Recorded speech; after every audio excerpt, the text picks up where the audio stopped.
Hello my dear student, my viewers, मेरे प्यारे बच्चे जो मुझे सुनते हैं या सुन रहे हैं। मेरा जो मोटिव है वो व्यूवर्स बढ़ाना नहीं है। मेरा ये मोटिव है कि जो बच्चे बहुत ज़्यादा मेहनत करने के बावजूद क्या कमी रह जाती कि उनका क्रैक नहीं हो पाते, फिर वही तैयारियाँ, फिर वही स्ट्रेटजी, फिर वही कानून, फिर वही एनटीए, फिर वही सब चीज़ें। मैं ये कहूँगी आप अपनी सोच को थोड़ा सा ब्रॉड कर लीजिए, क्योंकि वो जिस तरह से क्वेश्चन आजकल पुट अप हो रहे हैं, पूछे जा रहे हैं, वो हमारे दिमाग से थोड़े से ऊपर जा रहे हैं। उस उसी कमी को मैं सिर्फ पूरा करना चाहती हूँ। मेरा कोई मोटिव व्यूज बढ़ाना नहीं है कि मैं बहुत हाईलाइटेड व्यूज बढ़ाना चाहती हूँ। मैं सिर्फ आप एक सटीक जानकारी वहां तक आपका माइंड लेके जाना चाहती हूँ। मेरा यही मोटिव है कि सब सक्सेस हो भाई। इतनी मेहनत बच्चे करते हैं, उनको आगे बढ़ना चाहिए। उसी से डरखाम की श्रृंखला में मैं सामाजिक तथ्य को लेकर आई हूँ। अब तक आपने सामाजिक तथ्य को पढ़ा किस रूप में कि वे समाज दूरखीम समाज शास्त्र को एक ऐसा विज्ञान मानते हैं जो सामाजिक तथ्य का अध्ययन करता। बहुत हुआ आपने पढ़ा होगा सामाजिक तथ्य क्या है कि वो सामान्य नियम जो सब समाज में पाए जाए, जो व्यक्ति से बाहर और व्यक्ति पर दबाव डालते। ये तो उसकी विशेषता होगी। बस अब आपने इतना पढ़ा, बहुत पढ़ा है। किस पुस्तक में है? The rules of sociological method किस सन में आई? 1895। आपने इतना पढ़ा है। आपने कभी ये सोचा अगर वो समाज को सर्वोपरि क्यों मानते हैं? अगर इसको रिसर्च मेथोडोलॉजी में मैं इसको रिलेट करूं तो समाज को वो इंडिपेंडेबल वेरिएबल्स मानते हैं और व्यक्ति को डिपेंडेबल वेरिएबल्स मानते हैं। यानी कि जैसे समाज के नियम, रूल, रेगुलेशन है, वो भी प्रभाव व्यक्ति पर पड़ता है।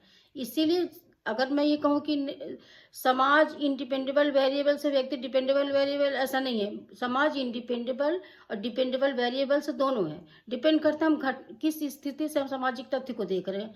अगर हम सामाजिक तथ्य को इंडिपेंडेबल वेरिएबल्स में देखेंगे तो आत्महत्या को मैं रिलेट करूंगी।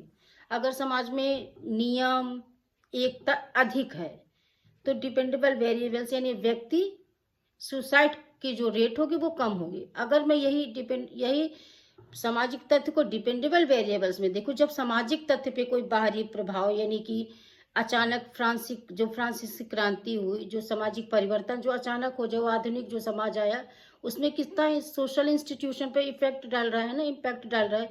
वही इम्पैक्ट व्यक्ति पर पड़ता है, तो जो आत्महत्या की जो रेट है वो हाई हो जाती है।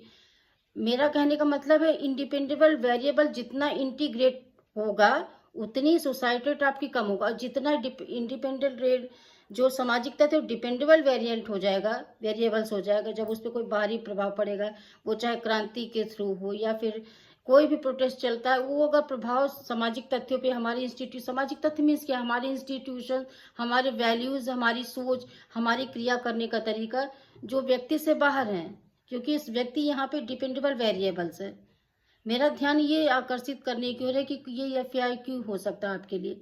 ये यूजी नेट के क्वेश्चन आपके लिए बहुत ज़्यादा, जो मैं ये बता, बहुत बहुत हेल्पफुल होंगे। आप केवल मुझे ध्यान से, आप डेली मुझे 10 मिनट 15 मिनट दें और मेरी हर बात को ध्यान से सुने।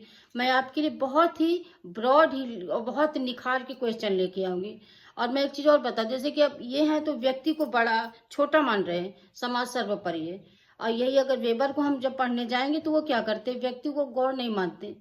वो कहते हैं व्यक्ति जब इंटरेक्ट होता है किसी से, मैक्स वेबर कहते हैं कि तो उनका समाजशास्त्र क्या कहता है? उनका समाज कहते हैं समाजशास्त्र ऐसा विज्ञान जो व्याख्यात्मक क्रियाओं का अध्ययन कर, व्याख्यात्मक क्रिया, वो इंटरप्रेटेटिव में जाते हैं, बट ये सामाजिक तथ्य में जाते हैं। ओनली केवल समाज।